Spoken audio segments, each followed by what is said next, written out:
O governo propõe medidas para tentar evitar que facções comandem ações criminosas de dentro dos presídios. Entre elas estão o fim das visitas íntimas e o monitoramento do contato dos presos com advogados. Confirma a reportagem de Alex Guzmão. Um sistema sem crise. Os 4 presídios federais, segundo o levantamento do Conselho Nacional de Justiça, foram avaliados positivamente pelos juízes que vistoriam pessoalmente as cadeias. Criadas em 2011, as prisões nunca tiveram rebeliões, nem registraram fugas. Uma realidade bem diferente das penitenciárias estaduais. Segundo o CNJ, 30% são avaliadas como péssimas, 11% ruins, 47% regulares, 11% ficaram entre boas e excelentes. Tamanha diferença tem uma explicação. Nas prisões federais, o sistema opera com 40% das vagas ociosas. Com menos presos nas celas, fica mais fácil administrar. Já nos presídios estaduais, a superlotação carcerária está no centro de todas as crises. O Brasil tem a 3ª maior população carcerária do mundo. São mais de 700 mil presos. Isso representa o dobro da capacidade, porque o déficit é de cerca de 350 mil vagas. E crescendo a uma taxa de mais de 8% ao ano, a previsão é de que em 2025 o Brasil terá quase 1,5 milhão de presos. O levantamento foi divulgado nesta sexta-feira pelo Ministério da Segurança Pública. O seu sistema prisional representa a maior ameaça que nós temos na área de segurança pública em todo o nosso país. A superlotação gera descontrole. Da cadeia, os chefes de facções comandam um crime aqui fora. O desafio é cortar essa comunicação. O governo vai investir em bloqueadores de sinais celulares nas prisões e outras medidas, como o fim de visitas íntimas para esses presos e o monitoramento do contato deles com advogados. Sérgio Amaral, é um problema complexo, mas será que pode ser o início aí de uma solução?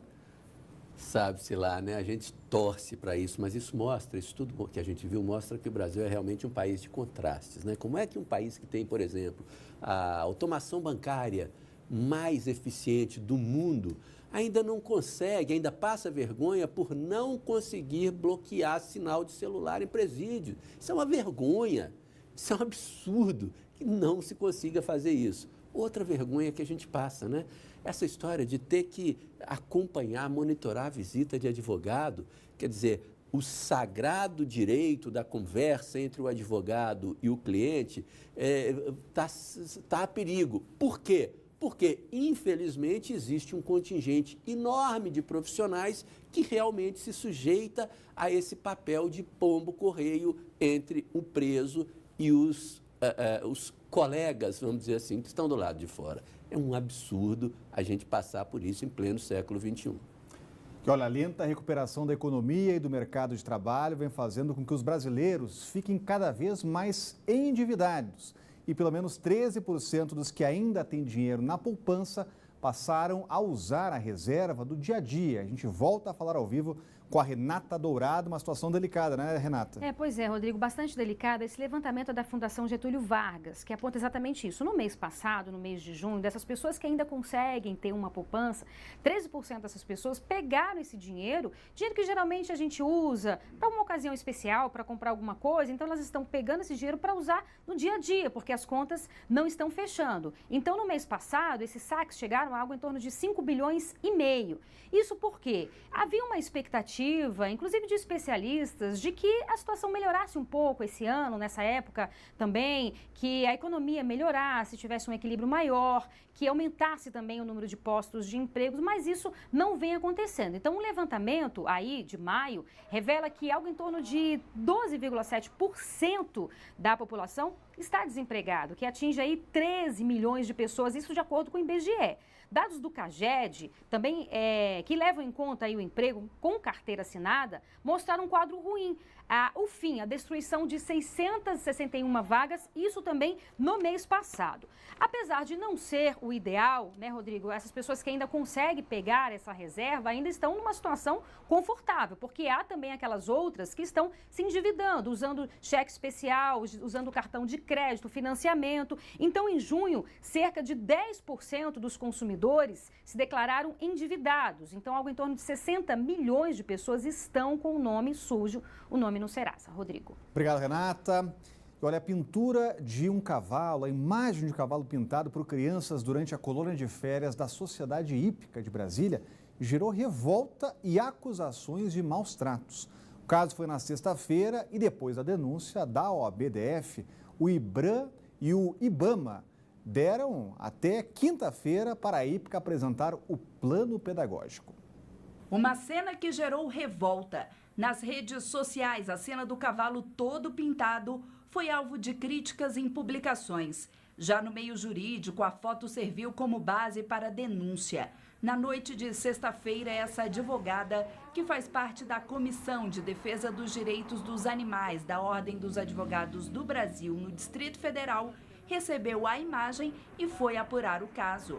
Foi quando descobriu que a pintura do cavalo com tinta fazia parte de uma atividade da colônia de férias da Sociedade Hípica de Brasília. Nos surpreende porque pela banalização, né, do trato à vida.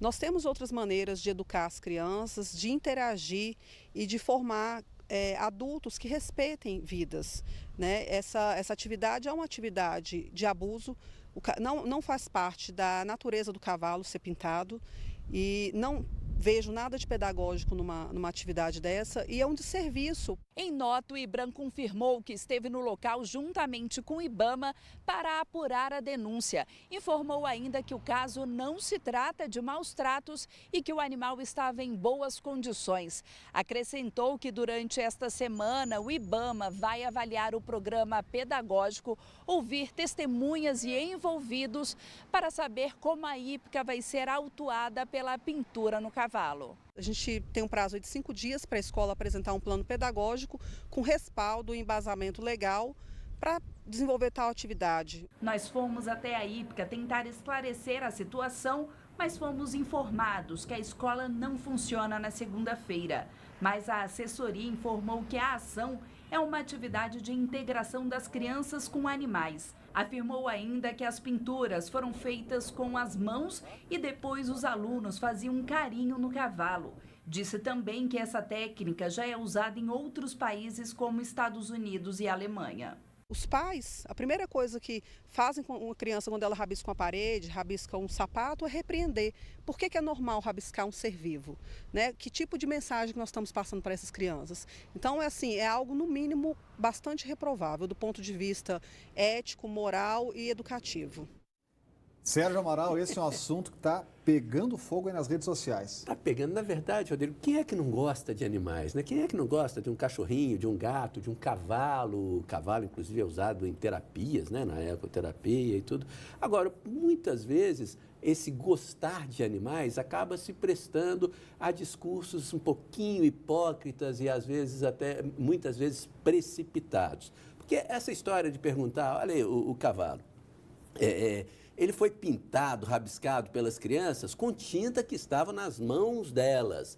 Quer dizer, então pode ter essa tinta na mão de criança e não pode ter no animal?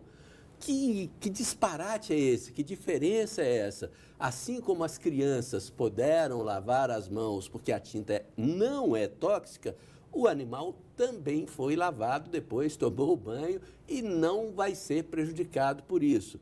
Então, é um negócio meio exagerado, né? A gente tem que largar de discursinho desse tipo, porque reclama-se de pintar o animal, mas não se reclama de colocar as mãos dessas crianças na tinta. Pera lá, gente, temos que cuidar, sim, dos animais. Óbvio que temos, mas sem frescura, né? Vai dar muito o que falar ainda, hein? Ora, as inscrições para o Fundo de Financiamento Estudantil, o FIES, foram prorrogadas até amanhã. O prazo terminaria ontem, mas a instabilidade do sistema fez com que o MEC desse mais tempo. São 155 mil vagas por semestre, 1/3 do total a juros zero. No último balanço de hoje, de manhã, já eram mais de 170 mil inscritos. O resultado sai no próximo dia 30. E o site é o fies.mec.gov.br. E a seguir, ainda não vacinou o seu animal de estimação contra a raiva? Não se preocupe, que ainda dá tempo. É o que a gente mostra já já, depois de um rápido intervalo.